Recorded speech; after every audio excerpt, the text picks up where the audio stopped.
بلکہ اپنے اپنے مجروں میں پابندی والی زندگی جینا ہمیں آ جائے. کیوں کہ اللہ پاک ہمارے خالق اور مالک ہے.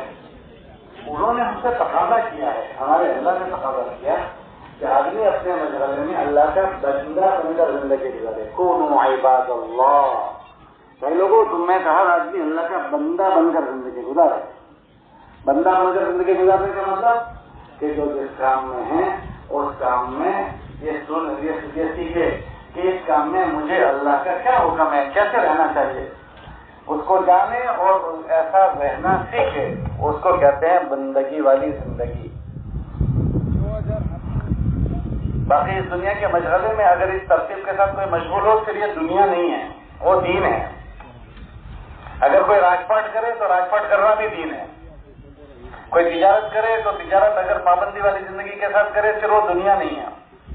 کتابوں میں آتا ہے کہ جو تجارت ان چیزوں کا لحاظ کرتے ہوئے تجارت کرے تو اس کا اللہ کے وہاں کیا درجہ ہے؟ تاجر الصدوق الامین، کہ سچا اور امانت دار تاجر. کہ تاجر تو ہے مگر اس کے اپنی تجارت میں سچائی کو داخل کر دیا، امانت داری کو داخل کر دیا، تو اس کا حشر کس کے ساتھ ہوگا؟ کہ نبیوں کے ساتھ ہوگا. کہ اگر تجارت کرنا بری بات ہوتی تو ان کا حشر نبیوں کے ساتھ نہ ہوتا. لیکن انہوں نے اپنی تجارت میں امانت داری کو اور سچائی کو داخل کر دیا تو اللہ پاک نے ان کا حشر نبیوں کے ساتھ کر دیا. تو یہ دنیا داری ہوتی تو نبیوں کے ساتھ تھوڑی حشر ہوتا. کتابوں میں آتا ہے کہ انصاف کرنے والا بادشاہ سلامت ہے مگر انصاف کرنے والا تو اس کی جگہ کون سی بنے گی؟ کہ کل قیامت کے دن اللہ پاک 8 آدمیوں کو اپنے عرش کے نیچے جگہ دیں گے.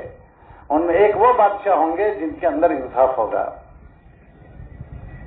کہ انصاف کرنے والا بادشاہ اگر انصاف کے ساتھ بادشاہت کرتا ہے تو یہ اس کی دنیا داری نہیں ہے، یہ اللہ سے قریب کرنے کا یہ ذریعہ ہے.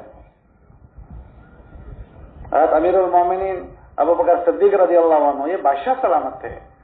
حضرت عمر فاروق وہ بادشاہ سلامت تھے. حضرت عثمان غنی یہ بادشاہ سلامت تھے. حضرت علی مرتضیٰ یہ بادشاہ سلامت تھے. یہ بڑے بڑے بادشاہ تھے اور بہت دنیا ان کی پھیلی ہوئی تھی.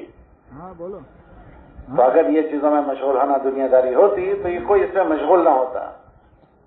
تو پھر فرق کیا ہے کہ ان چیزوں میں ایسے آدمی رہے جیسے اس میں رہنے کو کہا گیا. کوئی آدمی مزدوری کرتا ہے تو مزدوری کرنا یہ عیب کی چیز نہیں. خلافت سے پہلے حضرت علی رضی اللہ تعالیٰ عنہ مزدور تھے، زندگی بھر انہوں نے مزدوری میں گزاری. اگر کوئی آدمی اپنے بیوی بچوں کے لیے مزدوری کرے اور وہ اس میں اللہ کا حکم پورا کرے تو شام کو لوٹتا ہے من امسا کالن بیدہ، کہ جو شام کو مزدوری کر کے لوٹے تو اللہ پاک چونکہ وہ اپنی بیوی بچوں کے لیے تھکا ہے تو اس کا تھکنا اس کی مغفرت کا ذریعہ بنا دیتے ہیں.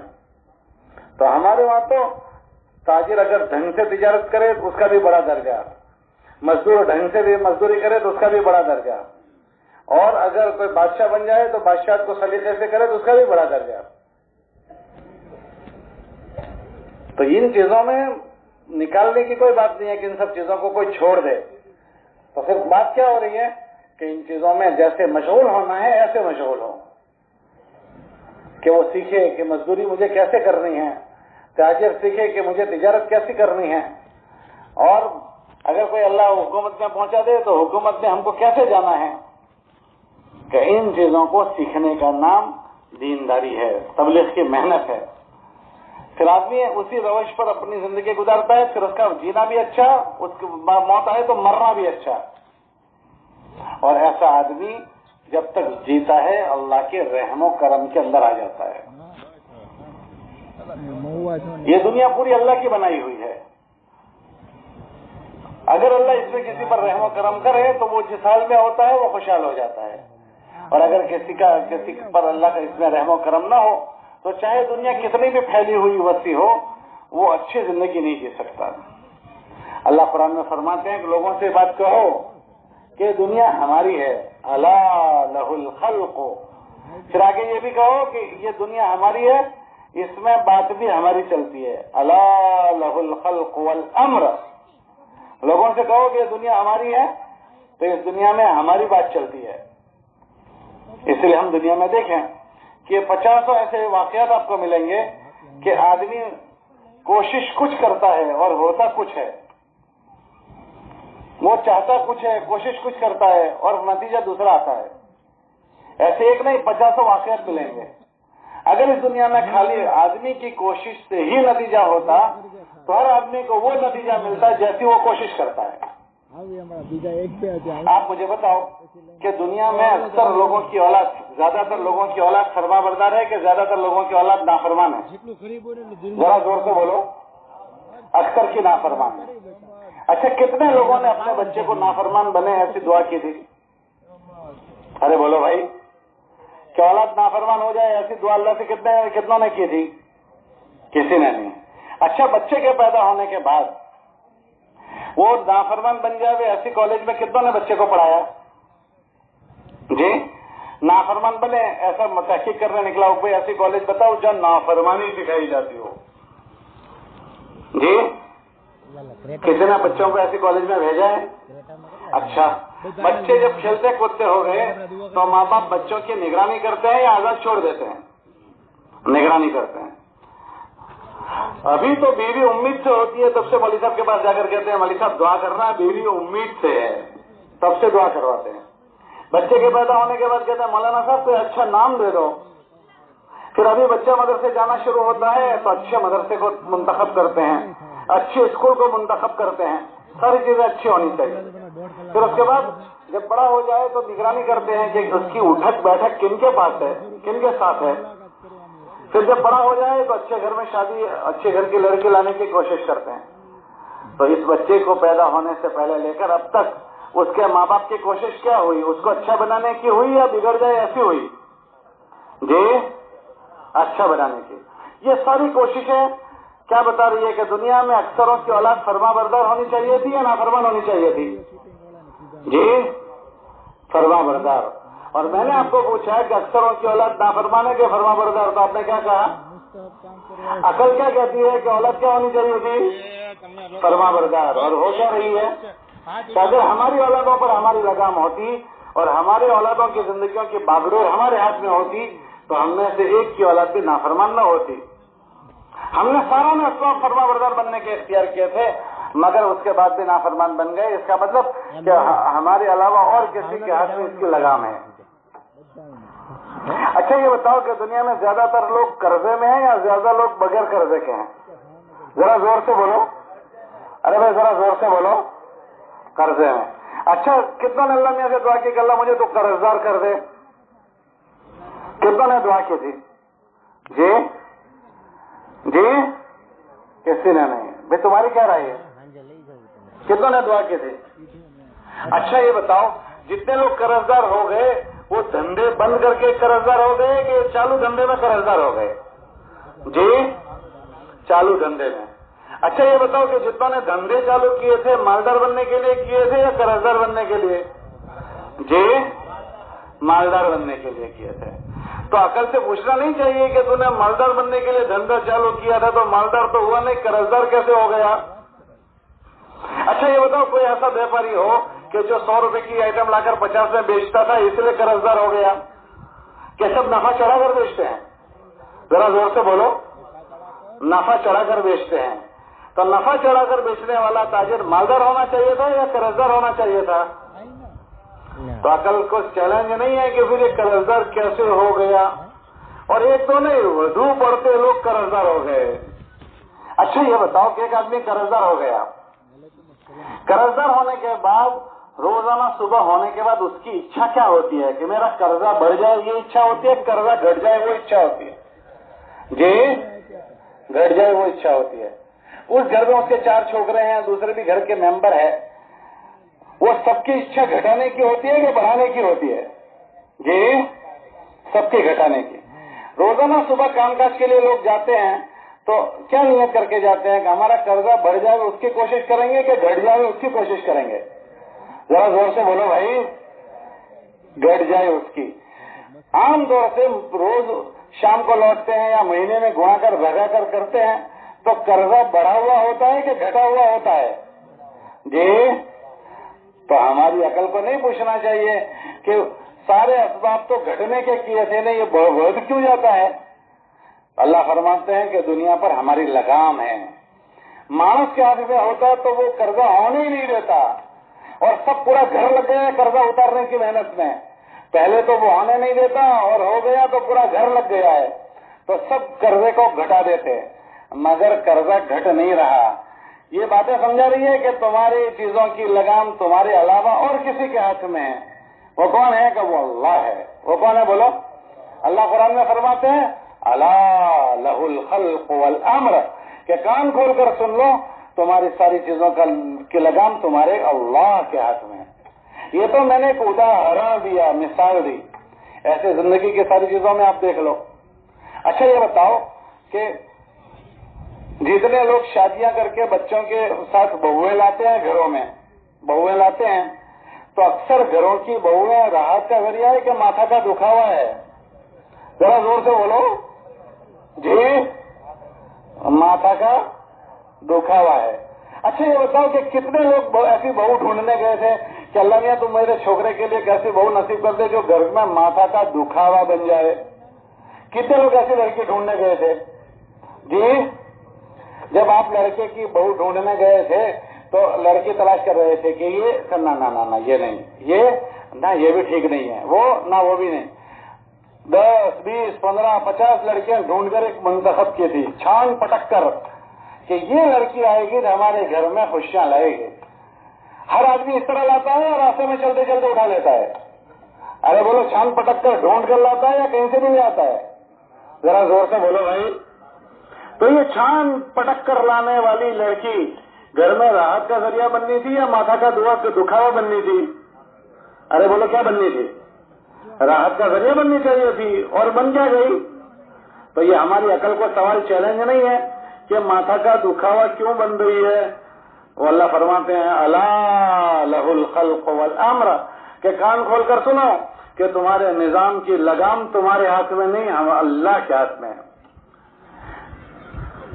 نبیوں نے انسانوں کو یہ سمجھایا ہے کہ تم اپنی ان چیزوں میں رہ کر اس پر بھروسہ نہ کرو، اس کا پیدا کرنے والا جو ہے اس پر بھروسہ کرو. یہ ہماری زمینیں ہیں، یہ ساری زمینیں. ہمارے باپ دادا کے زمانے میں زیادہ کھیتی ہوتی تھی، کس زمانے میں زیادہ کھیتی ہوتی ہے؟ ارے بولو تو کھڑے بھائی. باپ دادا کے زمانے میں اتنی کھیتیاں ہوئی کہ انہوں نے ایک کھیتر کے 2 کیے، 2 کے 4 کیے، 4 کے 6 کیے. ہاں، اور چھوکروں نے کہ وہ بھیگا کریلا پورا کرنا شروع کیا. آج کے چھوکرے ایکڑ بڑھاتے ہیں یا باپ دادا کی بھیگی کی ہوئی بیچتے ہیں؟ ذرا زور سے بولو. اچھا، کھیتی کے اگانے کے اسباب بہت زیادہ ہو گئے کہ کھاتر بڑھ گیا اور ٹیوب ویل بڑھ گئے، بیارن بڑھ گیا. تو کھیتی آج زیادہ ہونی چاہیے تھی یا جونے زمانے میں زیادہ ہونی چاہیے تھی؟ آج ہونی تھی کہ آج سارے اسباب بڑھ گئے. تو یہ ہماری عقلوں کو چیلنج ہے کہ اگر تمہارے ہاتھ میں ہے تو کر کے دکھا دو کہ کھیتی کا کتنا بھی پاک ہو جائے لیکن اس کے باوجود برکتیں ختم ہو گئی. باپ دادا کے زمانے میں یہ سارے اسباب اتنے نہیں تھے، مگر اس میں ایسی برکت ہوتی تھی کہ انہوں نے کھیتر جمع کیے ہیں. چھوکرا کھیتر بیچتا ہے، بابا نے کھیتر جمع کیے تھے. اس میں اکثر ایسے سپوت نہیں ملیں گے کہ 100 ایکڑ ابا چھوڑ کر گئے تو اس نے 200 کی ہو، 100 کی 90 کی ہوگی، 80 کی ہوگی، 70 ایکڑ ڈالی ہوگی. بڑھانے والے کم چھوکرے ملیں گے اس پورے مجمع میں، دیکھ لینا. وہ ابھر گئے اور بڑھا کر گئے، اور یہ بڑھے لیے گھٹا رہے ہیں. وہ ابھر گئے اور کیا کر کے گئے، اور یہ بڑھے لے گھٹانے کی محنت میں لگے ہوئے ہیں. یہ ساری باتیں ہم کو سمجھاتی ہے کہ تمہاری چیزوں کی لگام تمہارے ہاتھ میں نہیں، تمہارے اللہ کے ہاتھ میں.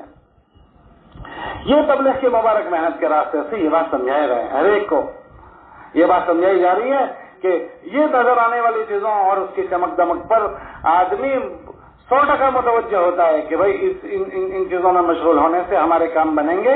یہ نبیوں کی محنت کے راستے سے یہ سمجھایا جا رہا ہے کہ اپنی زندگی کا رخ اللہ کی طرف کرو، کہ ان چیزوں میں اللہ کے حکموں کو داخل کر دو. اگر ان چیزوں میں اللہ کے حکموں کو داخل کر دیا تو یہ چیزوں میں اللہ خیر ڈال دیں گے، اولادوں میں خیر ڈال دیں گے، بہو میں خیر ڈال دیں گے.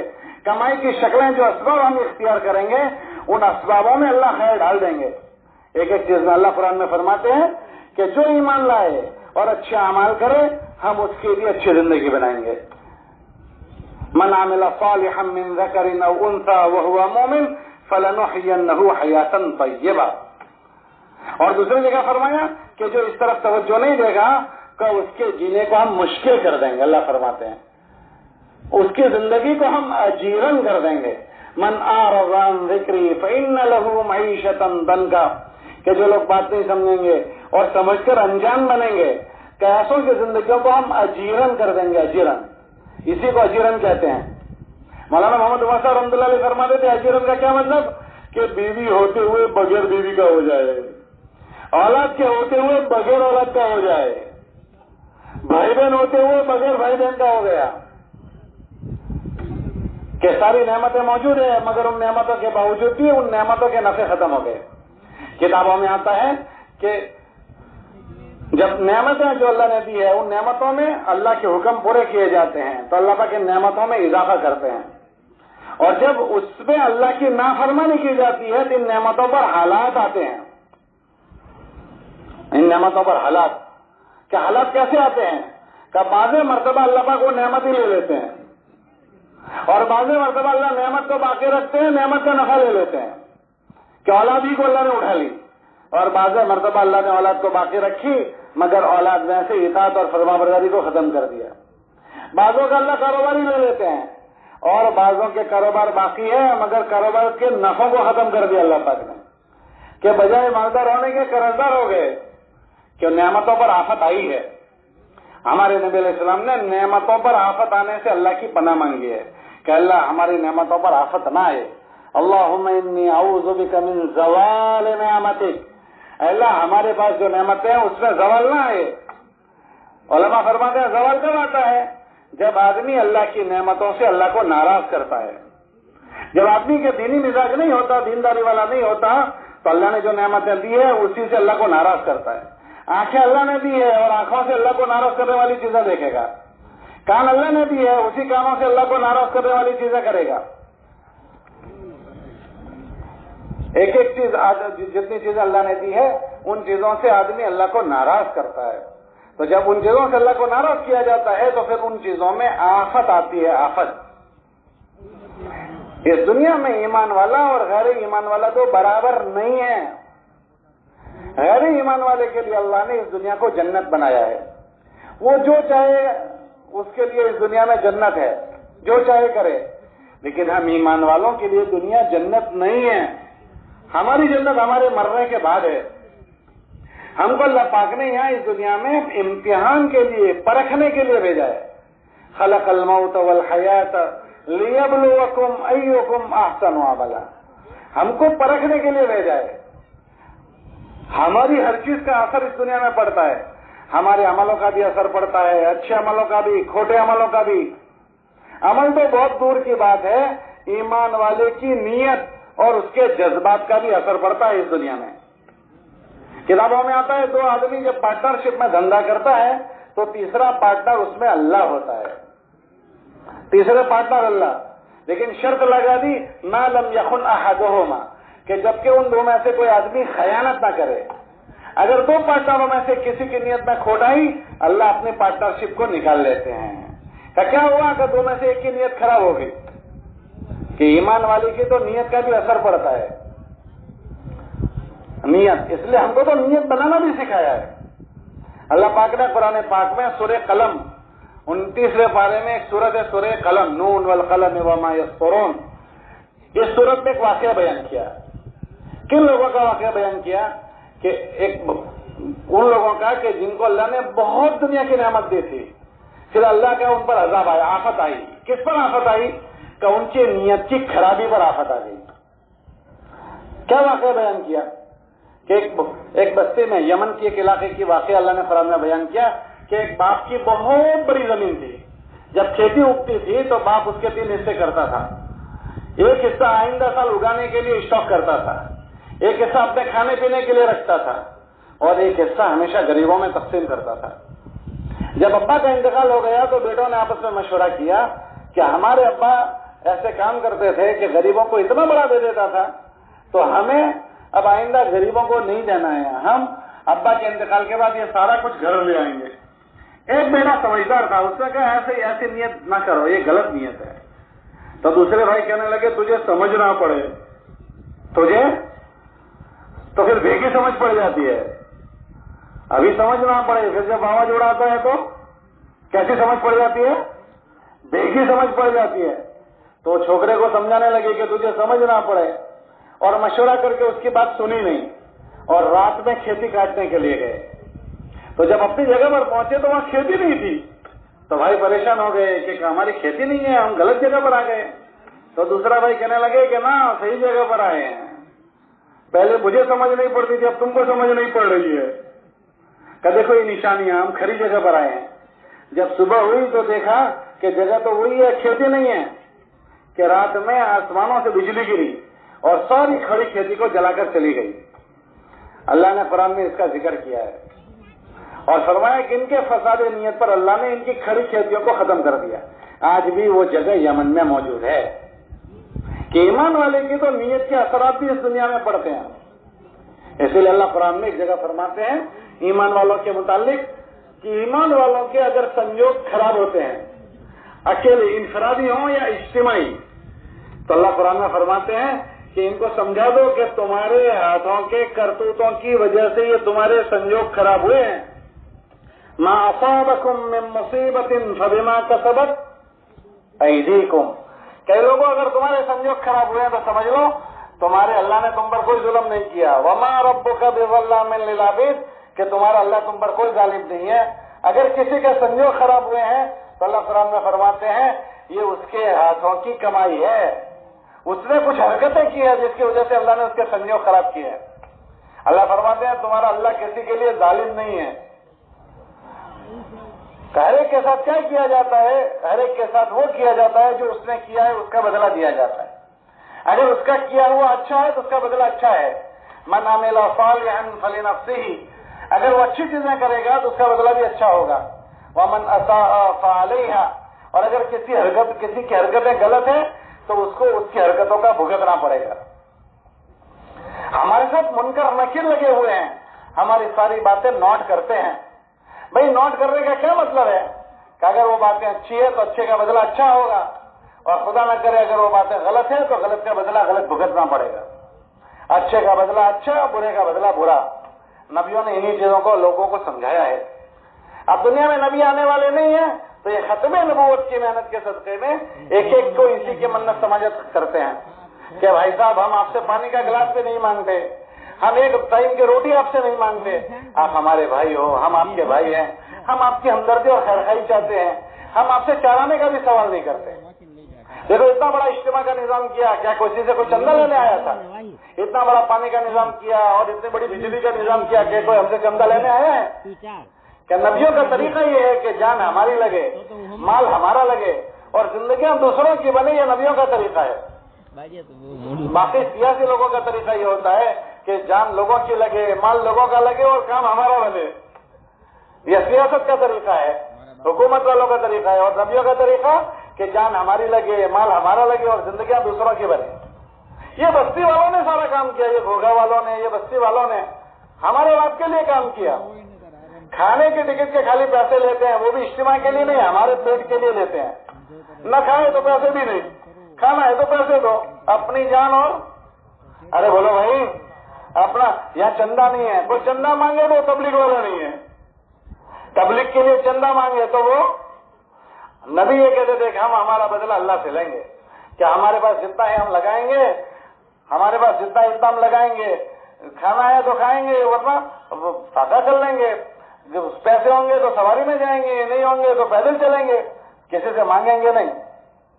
کیونکہ کتابوں میں آتا ہے کہ اگر کوئی آدمی کسی کے سامنے ہاتھ پھیلاتا ہے تو اللہ اس کے پاس فقیری کے دروازے کو کھول دیتے ہیں۔ تو یہ ہمدردی کی محنت ہے کہ اتنا سارا کر کے کسی سے پانی کا گلاس بھی نہیں مانگا جاتا۔ ہماری مسجدوں میں جماعتیں آتی ہے تو کوئی جماعت کیوں کہتی ہے اے مسجد کے مصلیوں، ہم مہاجرین، ہم اللہ کے راستے کے مہمان آئے ہیں، تھوڑی دیر رک جاؤ، صبح ہم کو کون کھلائے گا، شام کو ہم کو کون کھلائے گا، ایسا اعلان کرتی ہے؟ بلکہ وہ تان سیٹ لے کر آتی ہے اور جماعتوں یوں کہتے ہیں کہ بستی والے آئے اس سے پہلے اپنا کھانا بنانا شروع کر دو۔ وہ اگر تم کو دعوت دیں تو تم یوں کہو کہ الحمدللہ ہمارا کھانا پکنا شروع ہو گیا۔ مولانا اشرف رحمۃ اللہ علیہ فرما دیتے کہ ایک وقت کا کھانا ساتھ میں لے کر جاؤ مسجدوں میں، کچا کھانا، تاکہ تم کو راشن لینے کے لیے بازار نہ جانا پڑے، اور مشورہ کرو، مشورے کے بعد فوراً اپنا کھانا بنانا شروع کر دو۔ یہ فرماتے تھے بہترین جماعت وہ ہے جو اپنا کھانا خود بنائے، بہترین جماعت وہ ہے جو اپنا کھانا خود بنائے، اور بہترین بستی والے وہ ہیں جو جماعت کو کھانا نہ بنانے دے۔ اور بہترین جماعت کون ہے بولو؟ جو اپنا کھانا، تو جماعتیں اپنا تام سیٹ لے کر آتی ہے، تو پھر ہم سے کسی سے کچھ نہیں چاہتے، ہماری ہمدردی چاہتے ہیں، ہماری خیرخواہی چاہتے ہیں، ہمارے پاس منت سماجت کرتے ہیں، خوشامدیں کرتے ہیں۔ ہاں، ہمارے جیسے کتنے لوگ ان کو جھڑپ دیتے ہیں، گھر سے نکال دیتے ہیں، دھکے مار دیتے ہیں، کڑوی کسیلے سنا دیتے ہیں، اور میرے جیسوں کو کتنوں کو وہ نوکر رکھے ایسے ہوتے ہیں، لیکن اللہ کے راستے میں وہ کہتے ہیں اچھی بات ہے صاحب، ٹھیک ہے، آپ جیسا فرماتے ہیں ایسا ہے۔ لوگ دروازوں سے کڑوی کسیلے سنا کر بھیج دیتے ہیں تو وہ کہتے ہیں ٹھیک ہے کوئی بات نہیں، پھر دوبارہ آتے ہیں، پھر تیسری مرتبہ آتے ہیں، کڑوی کسیلی سناتے ہیں، کڑوی کسیلی لوگ سن لیتے ہیں۔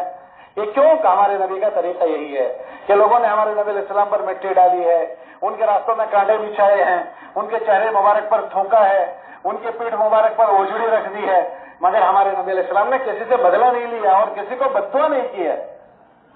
تو تبلیغ میں بھی یہی ہوتا ہے کہ سب کی سہ جاؤ، سب کی برداشت کر لو، اور پھر رات میں اٹھ کر ان کے لیے دعائیں کرو۔ ایک امیر صاحب ہوتے ہیں، وہ ہمارے بچوں کو لے کر جماعت میں جاتے ہیں، ہمارے بچے کیسے ہوں ہم کو خوب پتا ہے کیسے ہیں، ان بچوں کو 10 کو 15 کو لے کر جاتے ہیں، ان کے ابا تو رات میں کمبل میں سوئے ہوئے ہیں، اور وہ امیر صاحب رات میں اٹھ کر دعا کرتے ہیں، اے اللہ اسماعیل بھائی کا بیٹا میرے ساتھ آیا ہے، ابراہیم کا بیٹا بھی آیا ہے، اللہ تو اس کی تربیت فرما دے، اللہ اس کے ماں باپ کی آنکھوں کی ٹھنڈک بنا دے، ان کے لیے دنیا اور آخرت کا بہترین ذخیرہ بنا دے، اس کو تو دین کا بہترین مددگار بنا دے۔ اس کے ابا تو سوئے ہیں اور اس کے لیے اس کا امیر صاحب آنسو بہا رہے ہیں۔ یہ ساری محنت ہمدردی کی محنت ہے، خیرخواہی کی محنت ہے، کسی سے کوئی چیز نہیں چاہی جاتی، ہر ایک اپنے اپنے مشغلے میں اللہ کی مرضی کے مطابق جینے والے بنے، یہ خیرخواہی چاہی جا رہی ہے۔ کسی کو کوئی چیز چھڑانا مطلوب نہیں ہے۔ یہ 2-3 دن کا جو اجتماع ہوتا ہے، اس اجتماع میں 2-3 دن کے لیے بلاتے ہیں، یہ تو ہماری کم نصیبی ہے کہ ہم آتے نہیں ہیں اور ہم خالی دعا میں آ جاتے ہیں، ورنہ تو 2-3 دن تک اسی کے مذاکرے سننا، تاکہ ان باتوں کی عظمت دلوں میں بیٹھ جائیں، اور 2 دن یہاں ماحول میں رہ کر اس طرح کی زندگی گزارنا، تاکہ ہم اس زندگی گزارنے کے عادی ہو جائیں، پھر اس زندگی کے عزائم کر کے اپنے گھروں کو واپس جانا، تاکہ اپنے اپنے مشغلوں میں ایک اچھی زندگی جینے والے ہم بنیں۔ پہلے زمانے میں لوگ ایک اجتماع میں جاتے تھے تو اجتماع ان کی زندگی بدل دیتا تھا، کہ اسی ذہن کے ساتھ اجتماع میں جاتے تھے، زندگی کے بدلنے کی نیت سے، سوچ بدلنے کی نیت سے، جذبات کو بدلنے کی نیت سے اجتماع میں شرکت کرتے تھے۔ ابھی سوچیے ایک دعا میں جانا ہے، سب سے آخر میں آنا ہے، ابھی مجھے مجمع جمع کرتے کرتے ناک میں دم آ گیا تو بھی پیچھے کا ابھی نہیں آیا۔ ہاں ابھی دیکھو پیچھے والے آگے نہیں آئے ہیں کہ یہ جی چاہیے کے ساتھ، کہ جی چاہیے کے ساتھ، تو کیا اس اجتماع سے صرف نفع ہو جائے گا؟ کانوں کی لذت ہوگی، کانوں میں بات پڑے گی، باقی یہ کہ اجتماع ان کی زندگیوں کو بدل دے، سوچ کو بدل دے، فکر کو بدل دے، جذبات کو بدل دے، اچھی زندگی جینے پر وہ پڑ جائیں، کہ ایک اجتماع ایسا کام کرتا تھا۔ پہلے زمانے میں لوگ 3 دن جاتے تھے تو 3 دن میں زندگی جینے کے طور طریق بدل کر آتے تھے۔ اس لیے گزارش کی جاتی ہے کہ کوئی تبلیغ پر رحم نہ کھائے، ہر آدمی سے کہا جا رہا ہے اپنے اوپر رحم کھاؤ۔ اگر ہم یہ چاہتے ہیں کہ ہمارا جینا اچھا ہو جائے تو ایک زندگی ہے، اس زندگی کو ہم میں کا ہر آدمی سیکھے۔ اگر ہم یہ چاہتے ہیں کہ ہمارا مرنا اچھا ہو جائے تو ایک زندگی ہے جس کو ہم سیکھیں۔ اگر اس زندگی کو ہم نے سیکھی اور اس زندگی پر جیے تو جیئیں گے تو سلامتی کے ساتھ، اور جس دن انشاءاللہ مرنا ہوگا، مرنا اچھا ہو جائے گا۔ اور پھر دوسری بات، ہم اپنے گھر والوں کے وڈیل ہیں، ہم اپنے گھر والوں کے ذمہ دار ہیں۔ یہ زندگی خود سیکھتے ہوئے اپنی اولادوں کو ہمیں یہ زندگیاں سکھانی ہیں۔ کتابوں میں آتا ہے ہر آدمی کی اولاد یا تو اس کے لیے جنت ہے یا ہر آدمی کی اولاد اس کے لیے جہنم ہے۔ اب ہر آدمی سوچے کہ اگر آج میری موت آ جائے تو میری اولاد میرے لیے جنت ہے یا میری اولاد میرے لیے جہنم ہے۔ میں نے اپنی اولاد کو کس حال میں پالا پوسا ہے؟ اگر آج میں مر جاؤں تو میری اولاد میرے لیے کیسی ہے؟ اور روزانہ ہم اپنی موت کے قریب جا رہے ہیں۔ شیطان ہم کو یہ دھوکہ دیتا ہے کہ تو ابھی بہت زندہ رہے گا، ابھی تیری زندگی بہت باقی ہے۔ ہمارے نبی علیہ السلام کی بات کا مفہوم ہے میری امت کی عمر 60 اور 70 کے درمیان میں ہوگی. کم لوگ ہوں گے جو اس سے آگے جائیں گے، ورنہ اکثر کی عمر 60 اور 70 کے بیچ میں ہوگی. 60 اور 70 کے بیچ میں آدمی اکثر چلے جاتے ہیں. کم لوگ ہوں گے جو اس کے اوپر جائیں گے. تو اب میں دیکھوں کہ میری زندگی کے کتنے سال گزر گئے. اگر میری زندگی 60 برس کی ہے اور 50 میری پوری ہو گئی تو اب 10 بچے ہیں، اور 55 پوری ہو گئی اور اللہ نے 60 مقدر میں رکھی ہے تو 5 بچے ہیں، اور 58 اگر میرے پورے ہو گئے اور اللہ نے میری مقدر میں 60 رکھے ہیں تو 2 بچے ہیں، اور 59 ہو گئے تو 1 بچہ ہے، اور 59 ہو گئے تو 6 مہینے بچے ہیں. ابھی مجھے شیطان یہ امید دلاتا ہے کہ نہیں ابھی تیرا جیون بہت لمبا ہے. دیکھو ابھی 15 شعبان گئی ہے، 15 شعبان گئے ہوئے 2.5 مہینے ہوئے ہیں. یہ شوال کا مہینہ گیا، رمضان کا مہینہ گیا، 2 مہینے، اور 15 شعبان اس سے پہلے تھی. اس 15 شعبان میں سب نے اللہ سے مانگا تھا، پتہ نہیں کیا کیا مانگا ہے. اس 15 شعبان میں اللہ پاک فرشتوں کو دے دیتے ہیں کہ اس سال کس کی روح قبض کر رہی ہیں. تو وہ 15 شعبان سے لے کر اب تک تو کتنوں کا انتقال ہو گیا. تمہارے بھاؤ نگر ضلع میں کوئی مرا ہے کہ نہیں مرا 15 شعبان سے لے کر اب تک؟ ہے بھائی؟ کسی کی موت آئی ہے؟ اللہ بولو نا بھائی. تو کیا ان کو 15 شعبان کو پتا تھا کہ ہماری اسی 2.5 مہینے میں ہم کو بھی دنیا سے جانا ہے؟ ان کو نہیں پتا تھا کہ اس 15 شعبان سے لے کر اب تک تو ہم نہیں رہیں گے. گئی سال اس طرح سے آپ حضرات نے اجتماع کیا تھا، تو اس اجتماع میں کتنے لوگ تھے؟ ابھی وہ اس اجتماع میں نہیں ہیں، یہ سارے موجود ہیں. ہم میں سے کسی کو نہیں پتا کہ آئندہ 15 شعبان تک ہماری زندگی باقی ہے کہ نہیں ہے. آئندہ سال کا ہم اجتماع دیکھ پائیں گے کہ نہیں دیکھ پائیں گے ہمیں نہیں پتا ہے. اسی لیے حضرت شیخ نے 2 باتیں لکھی ہے کہ ہر آدمی جو کام کرنے کا موقع ملے اس کو آخری سمجھ کر لے. ہو سکتا ہے میری زندگی میں مجھے آخری چانس ملا ہے، آئندہ سال چانس نہیں ملے گا. جو کام کرنے کا موقع ملے اس کو آخری سمجھ کر لے، اور اپنے کو مردوں میں شمار کریں کہ ہو سکتا ہے اس سال کے مرنے والوں میں میرا نام آ گیا ہو، تو لاؤ میں جو کر سکتا ہوں کر لوں. شیطان آدمی کو امید دلاتا ہے نا ابھی تو تیرا لمبا جیون باقی ہے، ابھی تو تیرے بہت دن باقی ہیں، ابھی تو تجھے لمبا جیون جینا ہے. شیطان کے کاموں میں ایک کام یہ ہے ٹلوانا. شیطان 3 قسم کی محنت بندے پر کرتا ہے کہ وہ سستی کرے، اس کے لیے 3 قسم کی محنت کرتا ہے. ایک اس سے ٹلواتا ہے التسویف من الشیطان، کہ ابھی نہیں بعد میں دیکھ لیں گے، ابھی نہیں بعد میں. آپ دیکھنا کتنے لوگ ایسے ملیں گے بہت سارے کام کرنا چاہتے ہیں مگر بعد میں کریں گے. تو یوں کرتے کرتے اس کے 1 مہینہ گیا، 2 مہینے گئے، 6 مہینے گئے. ہم کتنے لوگ چلے میں جانے کی نیت کرتے ہیں آئندہ سال دیکھیں گے. تو یوں کہتے کہتے کسی کو 2 سال ہو گئے، کسی کو 4 سال، کسی کو 6، کسی کو 10 سال ہو گئے. ان کو یوں کہتے کہتے قبر میں بھی چلے گئے. آج کا قرآن شریف کا پارا پڑھنا تھا تو صبح کے وقت میں شیطان نے کہا چلو شام کو پڑھ لیں گے. تو صبح کو شام کو لے گیا. اب شام ہو گئی تو بہت کام تک کل چلے، آج کے بجائے کل 2 پارے بھیگے پڑھ لیں گے. اب آج کے بجائے 2 کل کروا دیے، تو آج کا 1 نہیں پڑھ سکا تو کل 2 کیسے پڑھ لے گا وہ؟ تو اس طرح سے وہ ٹلواتا ہے. پہلی صف کے نمازی کو یہ نہیں کہتا کہ تو نماز میں مت آ، پہلی صف کے نمازی کو تھوڑی سی سستی کرواتا ہے اور دوسری صف میں لے جاتا ہے، پھر دوسری میں سے تیسری میں، پھر چوتھی میں، پھر 1 رکعت جاتی ہے، پھر 2-3 رکعت جاتی ہے، پھر اکیلی نماز پڑھتا ہے، پھر نماز سے جاتا ہے. وہ اسٹیپ ٹو اسٹیپ لے جاتا ہے. تو ایک شیطان کا کام ٹلوانا ہے. اکثر مجمع اس کا شکار ہوتا ہے کہ اکثر کو شیطان ٹلواتا ہے. کوئی بھی کام کرنے کی نیت کرتا ہے تو چلو ٹھیک ہے بعد میں اس کو دیکھتے ہیں، اور بات کبھی ہوتی نہیں ہے. دوسرا شیطان کا کام ڈرانا ہے، التصویف، اور دوسرا التخویف، ڈرانا. الشیطان یعدکم الفقر، ڈراتا ہے اگر تو ایسا کر لے گا تو پھر اس کا کیا ہوگا، اگر تو نے ایسا کر لیا تو پھر بچوں کا کیا ہوگا، اچھا تو نے اگر ایسا کر لیا پھر اس کا کیا ہوگا. ڈراتا ہے کاروبار کا کیا ہوگا، بچوں کا کیا ہوگا، گھر والوں کا کیا ہوگا. دنیا میں بہت سارے لوگ ہمیشہ کے لیے دنیا سے چلے گئے، تو ان کے بچوں کا کیا ہوا. دنیا میں بہت سارے لوگ چھوڑ چھاڑ کر باہر ملکوں میں پڑے ہوئے ہیں، ان کے بچوں کا کیا ہوا. ہمیں اپنے بچوں کے لیے، کاروبار کے لیے، پتہ نہیں کس کے لیے ڈراتا ہے. یہ دوسرا کام شیطان کا ہے. اور تیسرا ہے تصویر، سولت لهم انفسهم امرا، کہ جن کاموں میں لگے ہیں اسی کو اچھا بنا کر دکھاتا ہے تاکہ دوسرے کرنے کی سمجھ نہ پڑے، کہ جو جس کام میں لگا ہے اسی کو خوبصورت بناتے ہیں، خوبصورت بنا کر پیش کرتا ہے کہ ہاں تم نے یہ جو کیا وہ ٹھیک کیا. یوسف علیہ السلام کو ان کے بھائیوں نے کنویں میں ڈال دیا.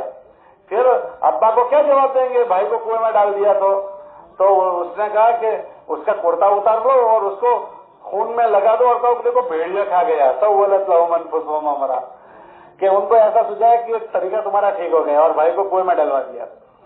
تو یہ کہ کوئی جس کام میں لگا ہو اسی کو خوبصورت بنا کر پیش کرتا ہے. تو جو کر رہا ہے وہ ٹھیک ٹھاک کر رہا ہے تاکہ اس کو دوسرا کوئی کام کرنے کی سمجھ ہی نہ پڑے. یہ تبلیغ کی محنت اس کی ہے کہ آدمی چوکن نہ ہو جائے، دھوکہ نہ کھائے. اور سب سے بڑا ابھی دکھی ہے کہ دھوکہ کھایا ہوا یوں کہتا ہے کہ میں نے دھوکہ نہیں کھایا ہے. جیسے کانچا پیٹ کا آدمی ہوتا ہے کہ میری تو عادت ہے میں کبھی ایک طرف کی نہیں سنتا ہوں، میں تو دو طرف، وہ ہمیشہ کانچا پیٹ کا ہی ایک کان کا ہی ہے. وہ ایک کان کا آدمی ہمیشہ کہتا ہے اپنی تو عادت ہے، اپنے کانچے پیٹ کے نہیں ہیں، کانچے کان کے نہیں ہیں، اور اس کے علاوہ دوسرا کام وہ کرتا بھی نہیں ہے. تو ایسی اس دنیا میں دھوکہ کھایا ہوا جو کہتا ہے کہ میں دھوکہ نہیں کھایا ہوں. کیا دھوکہ نہیں کھایا؟ دھوکہ کھا گیا اس کی کیا نشانی ہے؟ کہ وقت پر کوئی کام مجھ سے نہیں ہوتا، وقت پر میری نماز نہیں ہوتی، وقت پر میری قرآن نہیں ہوتا، وقت پر میری تسبیح نہیں ہوتی، وقت پر میرے محلے میں ٹائم نہیں دیتا ہوں، وقت پر میں اپنے بچوں کو جو ٹائم دینا ہے وہ بھی نہیں دیتا ہوں، میں اپنے بیوی کو ٹائم نہیں دیتا ہوں. ہم میں سے ہر آدمی سوچ لے کہ میرا نظام وقت پر سب ہو رہا ہے، گھر میں جانے کا میرا نظام ٹھیک نہیں ہے، گھر سے نکلنے کا نظام ٹھیک نہیں ہے، میرے بیوی بچوں کو ٹائم دینے کا میرے پاس نظام ٹھیک نہیں ہے. ہم دیکھ لیں کہ اسی کو دھوکہ کہتے ہیں. حالانکہ بیوی بچے ان کے متعلق آتا ہے کہ تمہارے ماتحت ہے اور یہ جو چیزیں تمہیں سیکھنی ہے وہ تمہیں ان کو بھی سکھانی ہے. تمہارے بیوی بچوں کے لیے اللہ تم سے پوچھے گا. کلکم راعٍ وکلکم مسئول عن رعیتہ. کئی لوگوں تم سے تمہاری ماتحتوں کا سوال ہوگا، تمہارے ماتحتوں کا سوال ہوگا کہ بیوی میری ماتحتی میں ہے، میرے بچے میری ماتحتی میں ہیں، ان کے متعلق مجھ سے پوچھا جائے گا. تو اب میں سوچوں کہ کیا میرے بیوی بچے میری ماتحتی میں نے ان کو کیا سوچ دی، میں نے ان کو کیا فکر دی ہے. اگر آج میں مر جاؤں تو میرے بچوں کو میں نے کس مزاج کے چھوڑے ہیں، میرے بچوں کی میں نے کیسی پرورش اور تربیت کی ہے، ہر ایک سے پوچھا جائے گا. اللہ کے نبی علیہ السلام خاتم النبیین ہے، خاتم النبیین. اتنی بڑی پوری دنیا کی ذمہ داری، مگر اس ذمہ داری کے باوجود روز گھر والیوں کو ٹائم دیتے تھے. حضور کے گھر میں 11 بیویاں تھی، 11 روزانہ 11 بیویوں کو اللہ کے نبی علیہ السلام ٹائم دیتے تھے. روزانہ فجر کے بعد ہر گھر والے کی خیریت پوچھنے جاتے تھے اشراق پڑھ کر، کہ فجر کی نماز سے لے کر اشراق تک حضور علیہ السلام مسجد میں بیٹھتے تھے.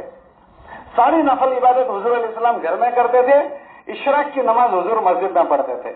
فجر سے لے کر اشراق تک، پھر اشراق کے بعد ساری گھر والیوں کی خیریت پوچھنے جاتے تھے.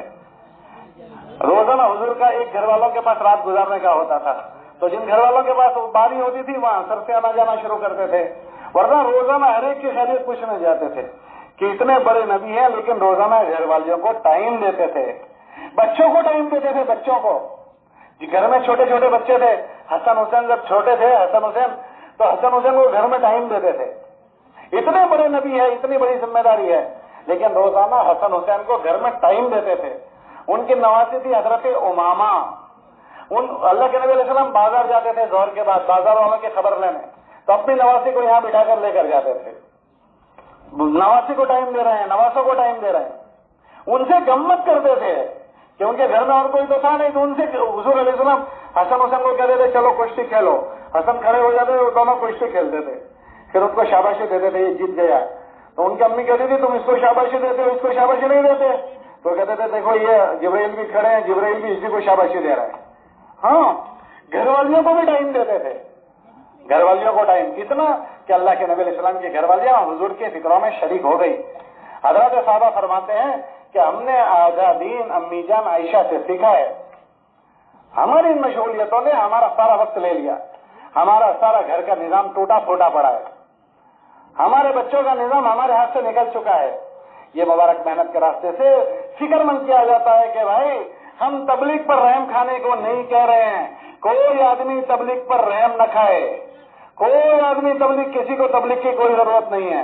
ہر آدمی اپنے اوپر رحم کھائے، ہر آدمی اپنی اولادوں پر رحم کھائے. تبلیغ کو کسی کی کوئی ضرورت نہیں ہے، ہر ایک کو اپنی ضرورت کی چیز ہے. یہ مبارک محنت میں جائے گا تو تو اپنا بھلا کرے گا. ایک اچھا جینا تو خود سیکھے گا، اچھے جینے پر تو پڑے گا. تبلیغ کو کوئی نفع نہیں ہوگا، تجھے تبلیغ نفع پہنچائے گی. اور اگر یہ فکریں تیری زندگی میں آ گئی تو تو تیرے بچوں کے لیے ایک اچھا باپ بنے گا, تو اپنے گھر والوں کے لیے ایک اچھا شوہر بنے گا. ورنہ سب کچھ ہوتے ہوئے بغیر سب کچھ کے ہو جائیں گے کہ اس کو سمجھایا جا رہا ہے کہ اس کو سرسری نہ سمجھیں, تبلیغ کی محنت کو ایکسٹرا محنت کوئی نہ سمجھیں کہ یہ ایک برکت کی چیز ہے یا کوئی ثواب کی چیز ہے. تب برکت اور ثواب کی بات نہیں ہے, یہ تبلیغ کی محنت کے ذریعے سے ہم وہ زندگی جینے پر پڑیں گے جو زندگی ہم سے ہمارا اللہ چاہتا ہے. یہ تبلیغ ہمارے بچوں کو سنبھال لے گی, ہمارے بچوں کو سنبھال لے گی, ورنہ ہمارے بچوں کو ہم نہیں سنبھال سکتے, ہماری بیٹیوں کو ہم نہیں سنبھال سکتے. ہاں, تبلیغ ان کو سنبھال لے گی. دیکھو جن کے بچے تبلیغ میں لگ گئے تو وہ کالجوں میں ہیں, لیکن اللہ کا فضل بچے ہوئے ہیں, اللہ کا فضل کالج کے گندے ماحول میں ہیں, لیکن اپنے دین کی, اپنے ایمان اسلام کی حفاظت کیے ہوئے ہیں. یہ آج کل کا تو جو معاشرہ ہے نا, تو اس میں بچنا بھی آدمی بچے بچی کا مشکل ہو جائے. لیکن اللہ کا احسان ہے کہ اللہ کے دین کی محنت کرتے کرے دنیا میں گئے وہ لوگ, دنیا میں گئے, ان دنیا کے ملکوں میں جہاں پر سارے گناہ عام ہوتے ہیں, ایسے گناہوں کے اڈوں میں وہ لوگ محفوظ ہیں. ہم لوگ پیرس گئے, ہم نے پیرس میں دیکھا کہ اسکول کالج کے بچے اماموں کے ساتھ اسکول کالج میں جا رہے ہیں, اور بچے اسکارف کے ساتھ جا رہے ہیں, اسکارف کے ساتھ. ہم نے ٹورنٹو میں دیکھا, کینیڈا میں, کہ ہمارے یہاں کے بچے گئے ہیں تو وہ تبلیغ کی محنت میں لگے ہوئے ہیں, ان کے اندر جاگروتی ہے, دھکش ہے. تو وہ بچوں نے خود فکر کی کہ ہم کو یہ گندی فضا گندی نہ کر دے تو ہمیں کیا کرنا چاہیے. تو جو فکر مند بچے تھے انہوں نے ایک کو جمع کیا, دو جمع کیا, 600 بچے ایک ساتھ ایک محلے میں رہنے چلے گئے کہ ایک ہی علاقے میں, تاکہ ہم ایک دوسرے کی خبر گیری کر رہے ہیں. پھر وہ ہم کو کہنے لگے مولوی صاحب اب ہمارا ہدف یہ ہے کہ ہمارے ملک سے پڑھنے جو بچیاں آئی ہیں کہ وہ پتہ نہیں کیسی کیسی غفلت کے ساتھ رہتی ہے, کہ مثال کے طور پر بھاؤ نگر کی ہے تو بھاؤ نگر کا چھوکرا بھاؤ نگر کی چھوکری ساتھ رہتے ہیں, چاہے وہ ایمان والا ہو یا غیر ایمان والا ہو, کہ ہم ایک علاقے کے ہیں چلو ساتھ میں رہیں گے. باپ نے یہاں سے بیٹی کو بھیج دیا, اکیلی بیٹیاں جا رہی ہے, اکیلی بیٹیاں یہاں سے پڑھنے جا رہی ہے, اکیلی جا رہی ہے, تو وہاں کس کے ساتھ رہ رہی ہے, بابا کو یہاں نہیں پتا ہے, ابا کو یہاں نہیں پتا ہے. ہاں, ہم نے نیو یارک میں دیکھا, نیو یارک میں یہاں کا بہت بڑا مجمع پڑھنے گیا ہے نیو یارک میں, تو وہاں لوگ رہ رہے ہیں, لیکن جو بچے ماشاءاللہ دین کی محنت میں لگے ہوئے تھے, ہم نے وہاں دیکھا جیسے تمہارا یہ اجتماع ایسے نیو یارک کا اجتماع تھا, تو نیو یارک کے اجتماع میں 10,000 کا مجمع تھا, اور ساری خدمت کا کام یہاں جو بچے اسکولوں میں پڑھ کر گئے ہیں تبلیغ میں لگے ہوئے وہاں کھانا کھلا رہے ہیں, پلا رہے ہیں. تو وہاں کے ساتھی کہنے لگے ہم کو تو ایسا باورتا بھی نہیں تھا, تمہارے چھوکرے آ گئے ہم کو آسانی ہو گئی. کیسے ماحول میں وہ بچے محفوظ ہیں, وہ اپنے آگے کی پڑھائیوں کے لیے گئے ہوئے ہیں.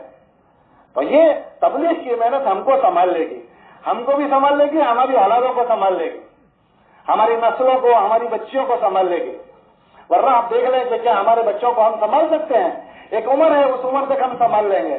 اگر اس عمر تک ہم نے ان کو نہیں سنبھال لیا تو پھر وہ ہمارے خوابوں میں نہیں رہیں گے. تو اس کے لیے یہاں یہ فکر دلائی جاتی ہے اجتماعات میں, اور یہاں کہ ہم غفلت کی زندگی نہ گزاریں, جاگرت زندگی گزاریں, سجاد زندگی گزاریں, اور ہم ایک احساس ذمہ داری کے ساتھ جینے پر پڑیں. ہم سے نہ پیٹ کا سوال ہے نہ جیب کا سوال ہے. ہر ایک کو کہہ رہے ہیں بھائی اپنے آخرت کو سامنے رکھو, موت کب آ جائے گی نہیں پتا ہے, یہ پانی کا پرپوٹا ہے کب پٹ دے کر پھٹ جائے گا نہیں پتا ہے. کتنے لوگ اجتماع میں سے ہی جنازے جاتے ہیں, کتنے لوگوں کا یہ آخری اجتماع ہوگا ہمیں نہیں پتا, ہو سکتا ہے کہنے والا بھی چلا جائے. آخری سمجھ کر اس کو کر گزرے, اور ابھی بھی موقع ہے, توبہ کر لیں اور اپنے آخرت کی تیاری کر لیں. قبر میں اکیلے سو جائیں گے, یاد رکھنا. روزانہ ہم قبر کی طرف جا رہے ہیں, ابھی تو بڑے ٹھاٹ باٹ سے رہ رہے ہیں, جمڑے ڈابے 2-2, 3-3, 4-4 آدمی ہیں, اور روزانہ قبر اعلان کرتی ہے میں تنہائی کا گھر ہوں, میں تنہائی کا گھر ہوں, تنہا اس میں رہنا ہے. پھر قبر روزانہ اعلان کرتی ہے میں کیڑے مکوڑوں کا گھر ہوں, میں بیگانگی, یہاں کوئی تمہارا نہیں, یہاں پرایا ہی پرایا اپن ہے. یہ اعلان کرتی ہے. ہر آدمی سوچے کہ اگر میری ابھی موت آ جائے تو میری قبر کیسی ہوگی. ابھی ہم سب ساتھ میں رہتے ہیں تو سب کو ایک دوسرے کی بڑی لاڑ ہے, بڑا ہمدردی ہے. ہمارے بابا نے پردادا بھی ہمارے ساتھ رہتے تھے. اکثر ہم ابھی جو رہتے ہیں وہ اپنے دادا کے گھر میں رہتے ہیں, بابا کے گھر میں بھی نہیں. اکثر دادا کی پراپرٹی واپرتے ہیں, تو وہ دادا کو قبر میں سلا کر آئے ہیں. کیا کہ دادا کبھی یاد آتے ہیں دعا میں؟ کتنوں کو تو دادا کی قبر بھی خبر نہیں ہوگی کہ کہاں ہے. کتنے لوگ تو ایسے ہوں گے دادا کی قبر کا بھی نہیں پتا. اور وہ ان کی پراپرٹی واپرتا ہے. وہ دادا کے ساتھ قبر میں کیا ہو رہا ہے, ابا کے ساتھ کیا ہو رہا ہے, کوئی ہے پرسان حال؟ تو ہمارا کون پرسان حال ہوگا؟ ہم یہ سوچتے ہیں کہ ہماری بات ہمارے چھوکرے کریں گے. تو بھی تو تیرے بابا کا چھوکرا ہے, تو تیرے بابا کے لیے کرتا ہے, تو اپنے چھوکرے سے امید کر کے بیٹھا ہوا ہے. ہم اپنے بابا کے لیے نہیں کر پاتے تو ہمارے چھوکرے ہمارے لیے کیسے کر لیں گے؟ اس لیے دھوکہ نہ کھائیں, یہ سب دھوکے کی باتیں ہیں. اچانک موت آئے گی, یہ پانی کا پرپوٹا پھوٹ جائے گا, اچانک موت آئے گی. بیچارہ کون کے سال میں مرے گا نہیں پتا ہے, کون کے سال میں مرے گا نہیں پتا ہے. ہم گزشتہ آپ کے اجتماع میں آئے تھے امریلی ضلع کے, تو امریلی میں تھے تو وہاں کسی گاڑی کا ایکسیڈنٹ ہوا تھا. مسلمان 4 بچے تھے, چاروں وہیں مر گئے تھے. تو وہ کہہ رہے تھے کہ جب ہم گاڑی اسکارپیو تھی, اسکارپیو اٹھانے گئے تو پتا چلا اس میں زور زور سے گانے بج رہے ہیں اور گاڑی پلٹ گئی اور چاروں بچے مر گئے اور گانے بج رہے ہیں. اسی حال سے دنیا سے رخصت ہو گئے. کس کی موت کب ہے نہیں پتا. حضور علیہ السلام نے فرمایا میں ایک طرف سلام پھیراؤں تو دوسری طرف پھیرا پاؤں گا کہ نہیں پاؤں گا مجھے نہیں پتا. نوالا اٹھاؤں تو حالت میں اترے گا کہ نہیں پتا مجھے. موت اتنی قریب ہے, موت اتنی قریب ہے, ہمیں کسی کو نہیں پتا. کل ہم یہاں آ رہے تھے پرسوں, ہمارے وہاں کا 30 سال کا نوجوان MR تھا, ایک فیکٹری میں جا رہا تھا, ٹکر لگی, وہیں شہید ہو گیا. موت اتنی قریب ہے. لیکن شیطان آشا دلاتا ہے کہ نہیں ابھی تیری زندگی بہت لمبی ہے, بہت ابھی جینا باقی ہے, اور وہاں کی تیاری نہیں کرنے دیتا ہے. ہم ہر آدمی اپنی زندگی کو آخری سمجھ کر کہ بھائی پتہ نہیں اس سال مجھے آگے موقع ملے نہ ملے, میں توبہ کر لوں, جو زندگی کے دن باقی ہے اس کو ٹھیک ٹھاک کر لوں, اور اپنے پیچھے اپنے گھر والوں کو اچھے چھوڑ کر جاؤں, اپنی بیوی, اپنے بچوں کو اچھے چھوڑ کر جاؤں. ہم اپنے بچوں کی طرف سے غفلت برتے ہوئے ہیں, گھر والوں سے غفلت برتے ہوئے ہیں. ہمارے بزرگ فرماتے ہیں اگر تم یہ چاہتے ہو کہ تمہارے پیچھے کے لوگ اچھے بن جائیں تو تم اپنی گھر والی کو اپنی فکروں میں شریک کر لو. اگر تمہاری گھر والی تمہاری فکروں میں شریک ہو گئی تو تمہارا گھر بن جائے گا. گھر بنتا ہے گھر والی سے. گھر کس سے بنتا ہے بولو؟ ارے بھائی ذرا زور سے بولو. اب تو سمجھ, گھر والی سے. ابھی تیری آئی نہیں نا. ارے کیسے گھر بنتا ہے بولو؟ گھر والی سے بنتا ہے. گھر تو گھر والی سے ہوتا ہے. گھر والی کو کہتے ہیں گھر کی والی. کیا مطلب اس کا؟ گھر میں اسی کی چلتی ہے. کس کی چلتی ہے؟ اگر اس کو سمجھ میں بات آ گئی وہ پورے گھر والوں کو سمجھا دے گی. بچے جو بچے ہوتے ہیں وہ ماں کے تابع ہوتے ہیں. کس کے تابع ہوتے ہیں؟ ہم کسی کو پوچھیں کہ تمہاری بھاشا کون سی ہے تو کیا پوچھتے ہیں؟ بھائی تمہاری پترو بھاشا کون سی ہے؟ ارے بولو یہی پوچھتے ہیں ہم. تو کیا پوچھتے ہیں؟ ماتر بھاشا کون سی ہے. تو کیوں بابا کی بھاشا کوئی الگ ہوتی ہے؟ ارے بولو بابا کی بھاشا کوئی الگ ہوتی ہے. کہ بابا کی بھاشا الگ نہیں ہے, مگر بچے ماں کی نقل کرتے ہیں اس لیے یوں پوچھتے ہیں تمہاری ماترو بھاشا کون سی ہے. انگریزی میں پوچھتے ہیں تمہاری مدر ٹنگ کون سی ہے. کوئی یہ نہیں پوچھتا تمہاری فادر ٹنگ کون سی ہے. فارسی میں پوچھتے ہیں تمہاری مادری زبان. کوئی یہ نہیں پوچھتا پیدری زبان. تو ماترو بھاشا, بچے ماں کی نقل کرتے ہیں. اور کھوٹا نہ لگے تو دوسری بات کہوں, کھوٹا نہ لگے تو دوسری آگے کی بات کہوں, چھوکرے بھی ماں کے تابع نہ چھوکرے کا بابا بھی ماں کے تابع ہوتا ہے.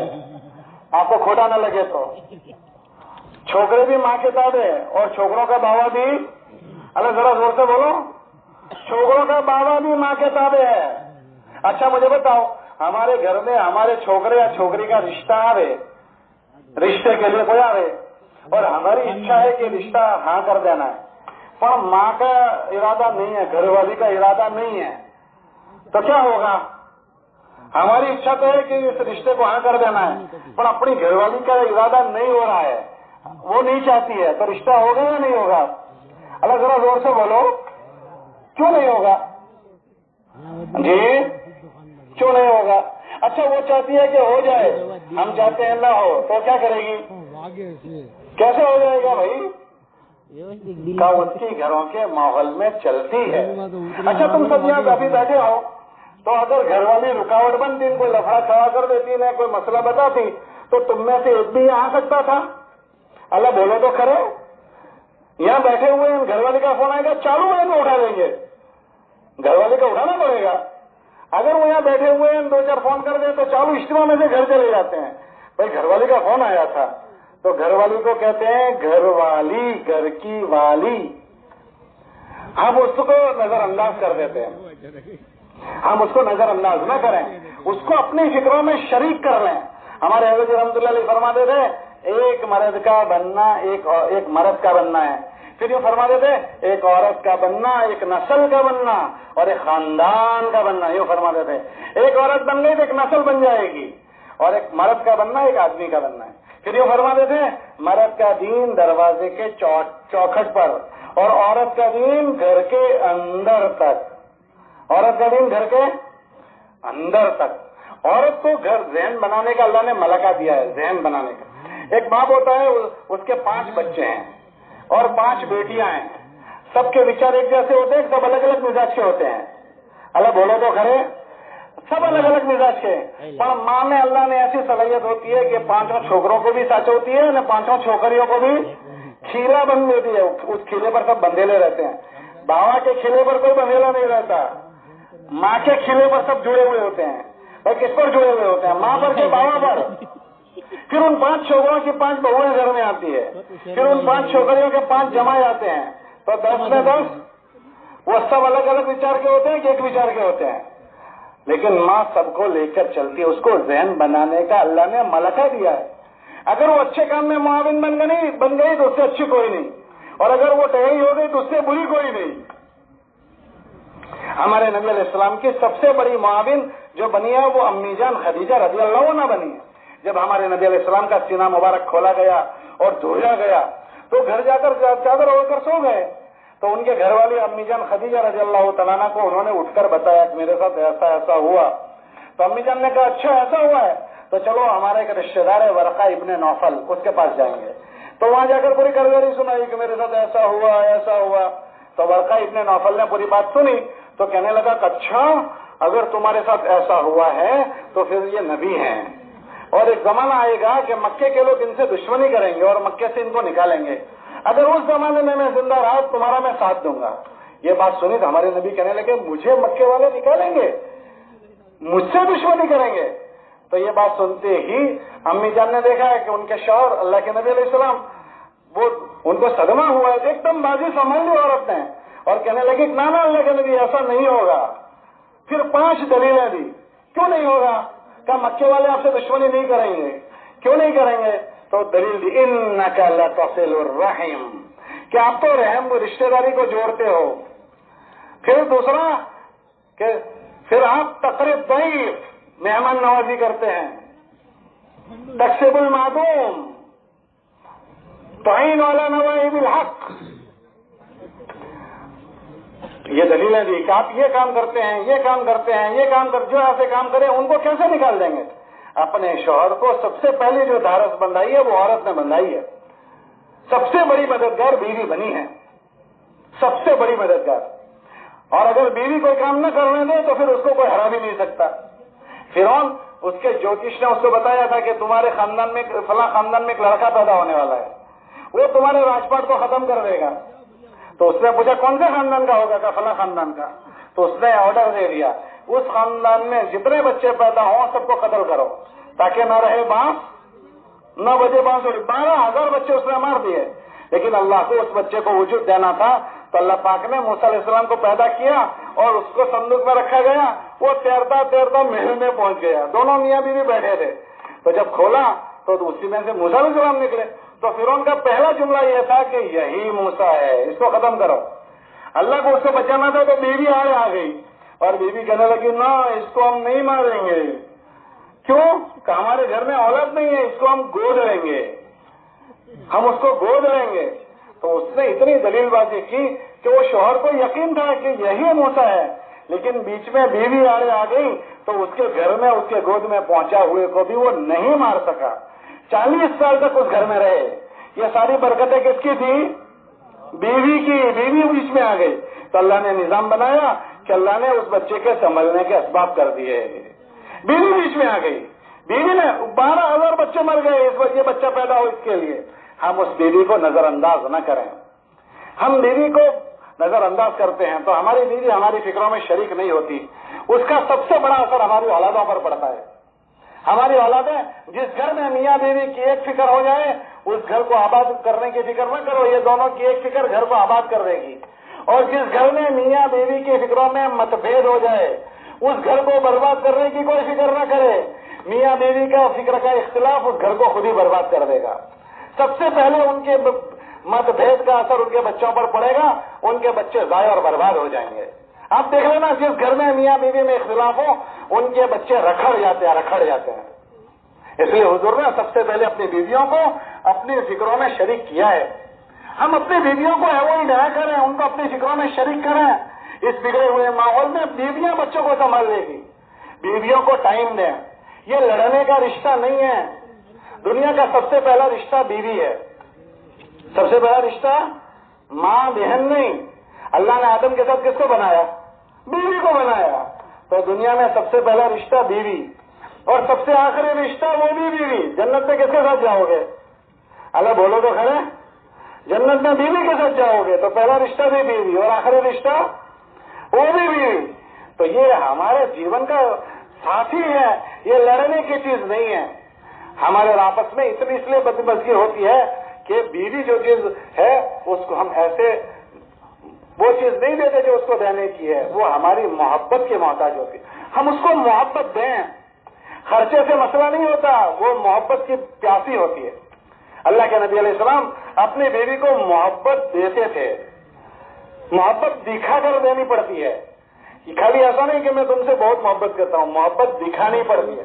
اللہ کے نبی علیہ السلام ساتھ میں کھانے بیٹھتے تھے, تو ساتھ میں کھانے بیٹھے تو امی جان نے گوشت اٹھایا اور یوں توڑا رکھا. اللہ کے نبی نے وہی اٹھایا اور وہیں سے منہ لگایا اور کھانے لیا. اس کو دکھایا کہ دیکھ میں وہیں سے کھا رہا ہوں جہاں سے تو نے کھایا ہے. تو محبت دکھانے کی چیز ہوتی ہے. انہوں نے پیالہ اٹھایا, پانی پیا اور ہونٹ لگا کر پیا. حضور نے اٹھایا اور وہیں ہونٹ لگائے اور بیوی کو دکھا کر کہا کہ دیکھ میں وہیں سے پی رہا ہوں جہاں سے تو نے پیا ہے. محبت دکھانی پڑتی ہے, یہ دکھانے کی چیز ہے. تو اپنی بیویوں کو ہم کبھی محبت دکھائیں. کہ اس لیے کہتے ہیں کہ اس کے منہ میں نیوالا دینا صدقہ ہے. کوئی دیتا نہیں, اس لیے کہا دے تو کھڑے, صدقے کا ثواب ملے گا. یہ 50 جھگڑوں کو ختم کر دے گا. اپن کہتے ہیں شرم آتی ہے. مارکیٹ میں جھگڑے کرتے شرم نہیں آتی, پورے محلے کو جمع کرنے میں شرم نہیں آتی, نیوالا منہ میں دیتے ہوئے شرم آتی ہے. جھگڑا کیا, پورے محلے کو جمع کر دیا اور 6 مہینے تک پنچایتیں چلی تو شرم نہیں آئی. ایک بیوی سے تو نیوالا دینا, یہ اس کے دل میں محبت بھر دے گا. اس کی تعریف ہم کریں. اللہ کے نبی علیہ السلام نے گھر والوں کی تعریف کی ہے.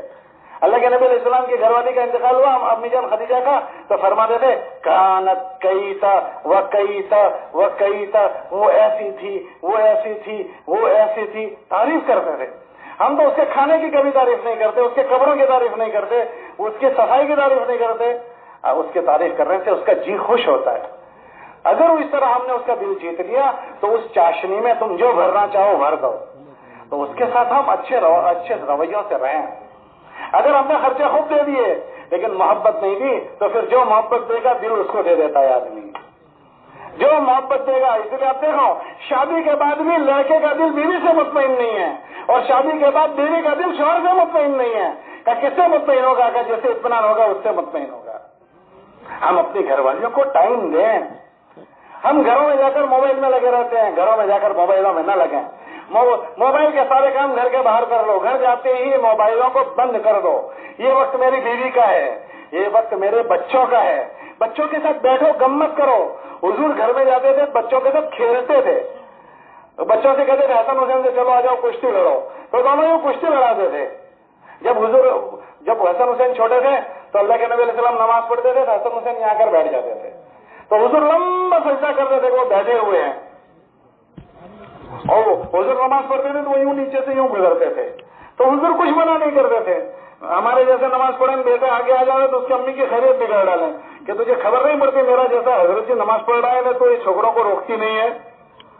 ہم نے دین سیکھا نہیں, اس لیے ہم یہ سب ناٹک کرتے ہیں. یہ سارے مسئلے اس لیے کہ ہم نے دین نہیں سیکھا. اللہ کے نبی علیہ السلام اپنی نوازی کو یہاں بیٹھا کر بازار جاتے تھے. ہمارے مسجد کے امام صاحب نوازی کو یہاں بیٹھا کر جائیں تو ٹرسٹی آئے گا, چل چھوٹ کل سے چھوٹا ہے, تجھے عورت نہیں ہے. وہ ٹرسٹی کو عورت نہیں ہے, وہ امام صاحب کو چھوٹا کر دے گا کہ تو کھبے پر چھوکرے کو بٹھا کر نکلا ہے. اللہ کے نبی علیہ السلام اپنی نواسی کو یہاں لے کر بازار لے جاتے تھے. یہ ہمارے گھر کا دین ہے. ہمارے گھروں میں آگ لگی ہوئی ہے. بیوی بھی موبائل میں, بچے بھی موبائل میں, بچیاں بھی موبائل میں, اس کے باوا بھی موبائل میں. ہم گھر میں ٹائم نہیں دے رہے ہیں. ہماری اولاد ہماری کیسے ہوگی؟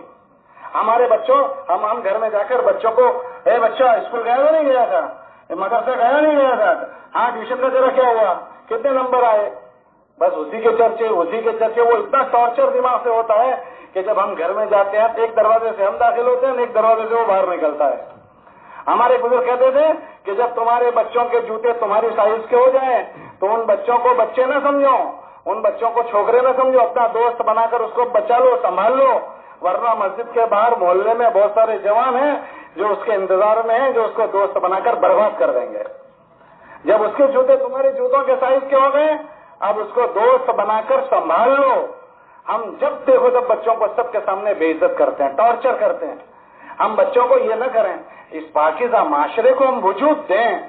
یہ تبلیغ کی محنت جو ہے نا یہ سب کو وجود دے گی. اس لیے ہماری گزارش ہے کہ ہم ان اجتماعات میں آنے کو یہ نہ سمجھیں کہ خالی یہ آنا جانا کہنا سننا ہے, بلکہ یہاں زندگیوں کو بدلنا, سوچ کو بدلنا, فکر کو بدلنا, جذبات کو بدلنا, یہ ساری چیزوں کی تبدیل کرنے کا نام تبلیغ ہے.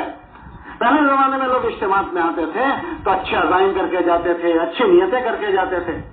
اس کے ساتھ ساتھ اپنی نمازوں کا اہتمام ہے, اور نمازوں کا اہتمام ماشاءاللہ کچھ خوش قسمت لوگ جماعتوں میں جا رہے ہیں. اگر ہم ابھی اس وقت نہیں جا سکتے تو ہمارا جو مجمع واپس جا رہا ہے اس مبارک زندگی کو سیکھنے کے لیے اللہ کے راستوں میں جانے کو ایکسٹرا چیز نہ سمجھیں کہ یہ ایکسٹرا چیز ہے. نہ, اللہ کے راستے میں جانے سے یہ زندگی جینا سیکھنا ملے گا, یہ زندگی سیکھنے ملے گی, یہ زندگی گزارنے کو سیکھنے ملے گا. اس لیے اپنی مشغولیتوں کو ادھر ہم نہ بنائیں کہ ہم بہت مشغول ہیں. اپنی زندگی کو بھی سیکھنے کا موقع ملے گا, گھر والوں کو کیسے لے کر چلنا وہ طریقے بھی سیکھنے ملیں گے. اس لیے اللہ کے راستے میں جانے کو ہم ایکسٹرا چیز نہ سمجھیں, جلدی سے اپنے وقتوں کو فارغ کریں اور اللہ کے راستوں میں جائیں 4-4 مہینے. اور جب تک گھر پر رہیں, گھر پر بھی رہتے ہوئے اپنے آپ کو اس ماحول میں رکھیں. مسجد کا درخت میں ماحول ہے تو مسجد والوں کے ساتھ جڑ کر رہیں. جو ڈالی درخت سے جڑی رہتی ہے وہ ہری بھری رہتی ہے, جو ڈالی درخت سے کٹ جاتی ہے وہ سوکھ جاتی ہے. ہمارے جوڑنے کی جگہ مسجد ہے. اللہ کے نبی علیہ السلام نے پوری امت کو مسجد سے جوڑا ہے, تو ہم مسجد سے جوڑیں. مسجد میں جو خیر ہے وہ ہمارے گھروں میں آئے گی. مسجد کے مشوروں میں, مسجد کے گشتوں میں, مسجد کے تعلیم میں ہم جوڑیں. اپنے بچوں کو ان سے جوڑیں. نمازوں کا اہتمام کریں. جو نماز کا اہتمام کرتا ہے وہ اللہ کی ذمہ داری میں ہوتا ہے, اور جس کی نمازوں کا اہتمام نہیں ہوتا وہ بندہ اللہ کی ذمہ داری میں سے نکل جاتا ہے. نمازوں کا اہتمام کریں اور کمائی کے نقشوں کو اچھا بنائیں. اس پیٹ میں حرام کا نوالا نہ جانے دیں. اگر حرام کی کمائی ہمارے گھروں میں آ گئی نا, حرام کی کمائی, تو حرام کی کمائی کے آنے کے بعد ساری بزرگی پانی پھر جاتا ہے. کتابوں میں آتا ہے کہ جس کے پیٹ میں حرام کا چلا گیا پھر وہ بیت اللہ میں چلا جائے اور کعبۃ اللہ کا پردہ پکڑ کر دعا کرے تو بھی ان کی دعائیں قبول نہیں ہوتی ہے. اس لیے سود میں نہ جائیں, بینکوں میں نہ جائیں. آج کل بینکوں کی الگ الگ شکل آئی ہے, فلاں کریڈٹ. ان بینکوں کی شکل میں نہ جائیں. بینکوں میں جانے والا اس کا اللہ سے اعلان جنگ ہے, اعلان جنگ. 2 جگہ پر اللہ نے اپنی جنگ کا اعلان فرمایا ہے, 2 جگہ پر. ایک, جو لوگ بینک کا نظام بینک میں جاتے ہیں ان کے لیے اللہ فرماتے ہیں کہ ان کا میرے ساتھ اعلان جنگ ہے. کیا اللہ کے سامنے آج تک کوئی جیت سکا ہے؟ آپ دیکھنا اللہ قرآن میں فرماتے ہیں بینک والوں کو, سود والوں کو ہم گھٹا دیں گے. یمحق اللہ الربا, ہم سودی نظام والوں کو توڑیں گے, ان کی کمر کو توڑ دیں گے. آپ دیکھنا کوئی سود کا نظام والا پروان نہیں چڑھا ہے. دکھتے میں یہ دکھتا ہے 100 کے 125 ہو گئے. اللہ کہتے ہیں میں توڑوں گا. 40 سال بھی نہیں گزریں گے کہ ان کی پیڑھی پوری ہو جائے گی.